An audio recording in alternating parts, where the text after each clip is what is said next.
sebedim zil tuğandır ortalık İnelek bu telbelerden kendi şekler gülegen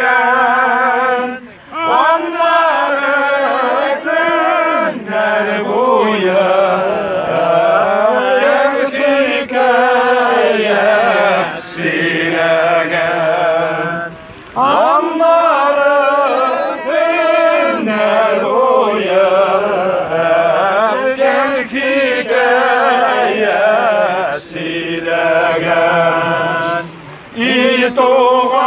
İtuğandır her vakitta yerden öğrensin keşke neden anlaşılan şadlığın payını bilem